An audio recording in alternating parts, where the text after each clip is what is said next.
This is a happy day for Alberta. I am very happy to be here with Health Minister Tyler Shandro for some fantastic news for all Albertans. To adopt the Restriction Exemption Program, a proof of vaccination program for participation in certain discretionary activities that have a higher risk of viral transmission. This is not about science, this is not about logic, this is not about governance. Something bigger is going on. It's about light versus darkness.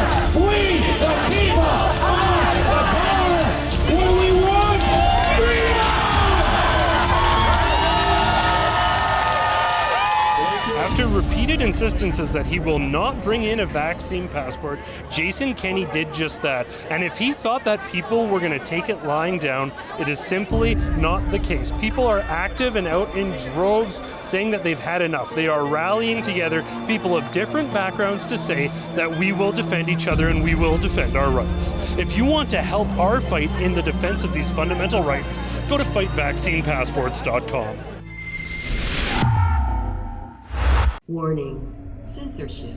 Warning, censorship. Adam Sos here for Rebel News, and we are at Central Memorial Park here in Calgary, where a large crowd has gathered to protest vaccine passports instituted by Jason Kenney just a couple days ago. They will come into effect on the 20th, but this crowd is in attendance to oppose that fundamental violation of our medical privacy. We're going to visit with some people today. There are a number of politicians coming up. We're also just 2 days away from the election, so that's another story as well. My children are being forced to be vaccinated to participate in their childhood, and it's not right. It should be a parent's choice whether or not they're vaccinated. My kids are vaccinated for everything else. I just don't want this. My son was exempt until his doctor decided yesterday that it no longer applies to him. Said he needed more medical evidence. For what?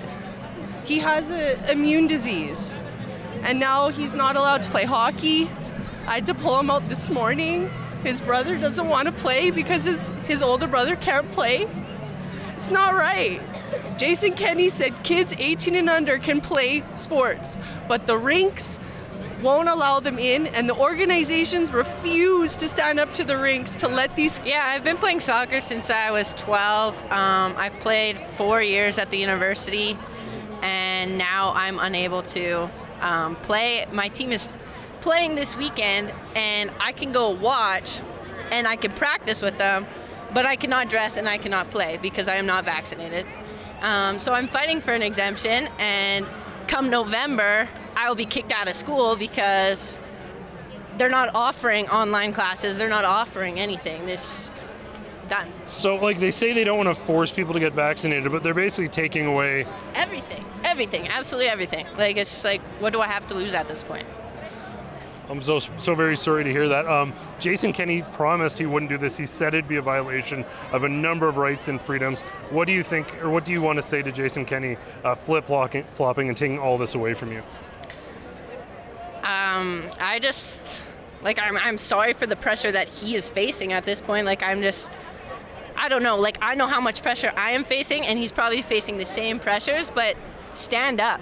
Stand up for what you believe and fight the fight. Fight the good fight. Like, I don't know. One of the big issues with this restriction exemption program, which is a vaccine passport, is not only that Jason Kenney fundamentally broke his promise, but that he's also shrugging responsibilities. He is not saying that we have a vaccine passport. He's implementing certain restrictions to afford private industries to enforce vaccine passports, while other organizations are given a free pass. It's creating a problematic double standard where people can't tell where they are and aren't allowed to go. And it is extremely problematic for society moving forward. we're seeing children unable to access sports because rinks have different restrictions from organizations, and it's an absolute mess. Parents and children alike are struggling to come to terms with these new developments. Well, the large crowd is now walking along 17th Avenue chanting freedom.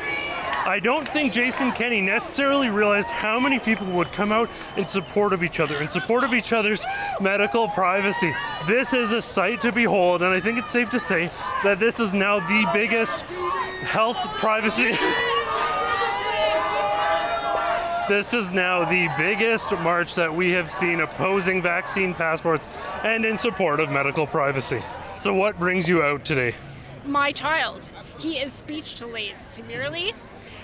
3 weeks after the masks came off, he spoke. 3 weeks after the masks came off, he spoke for the first time. And now he's in a preschool where everyone is wearing a mask. And I'm afraid he's going to regress.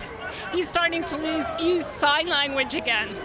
I would prefer he used words, but how can he be taught words when a speech language pathologist is forced to wear a mask on her face?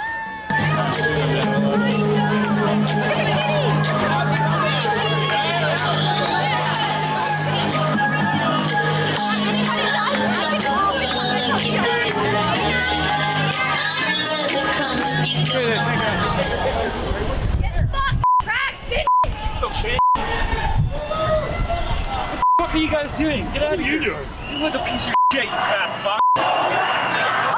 What are you talking about? What? Hi. Go away, you goddamn son of a... Stand here. I'm allowed to stand here too. I don't have to listen to your bullshit. Watch you subject children to all your fucking ass behavior. One reason why I should take an inoculation. Because it's going to keep you safe. It's going to keep other people safe. Prove it. It has been. Oh my Guys, you guys are gonna get fucking killed out here. So we love you, and we're doing this for you. hate you. That's all right. You're not doing shit for me. I took my vaccine because I'm a high-risk person. Get the f*** out of here, you goddamn suspicious. I'm glad to say that there are smarter people. Whoa. What? No, back up. What? We're love.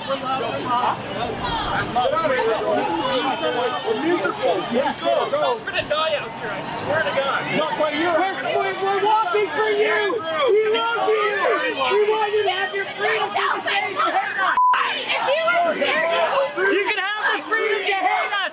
We're gonna freedom! Stay up! As you can see,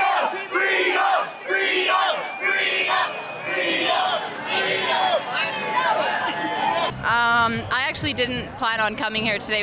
It's his birthday and we were just going out for brunch, and I see all the police and there's obviously something happening and something going on, and I just got this overwhelming feeling of, oh my God, I'm not alone.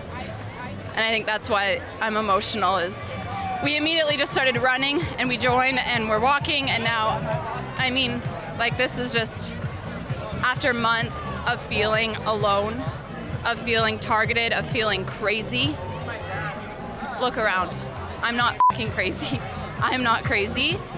And there's a lot of energy here, that's for sure. There's a lot of human energy, there's a lot of passion, and you can feel that. It's vibrating everywhere, and yeah. That we are not alone here today. There's a lot of our fellow Canadians that are looking at us. They don't have the courage of their conviction, but they're looking at us. We are giving them courage. Courage to fight. Courage to stand up.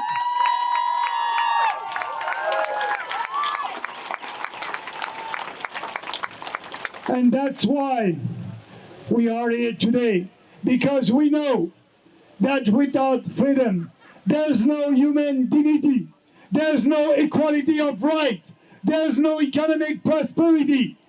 Freedom is the foundation of our country, of our civilization values. We will always fight for what we believe, openly, with passion and conviction.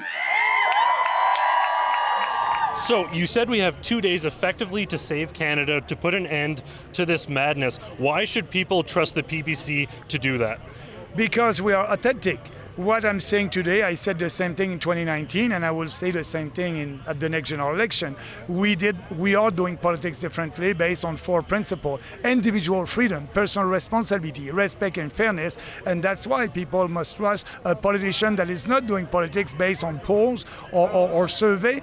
You know, our ideas will become popular because we are speaking about it openly with passion and conviction. So I want change, the party wants change, and our candidates will be there always to fight for gaining back our freedoms and for our country. The media line that seems to have inorganically been thrust out there is that a vote for Bernier is a vote for Trudeau. What do you say to those people?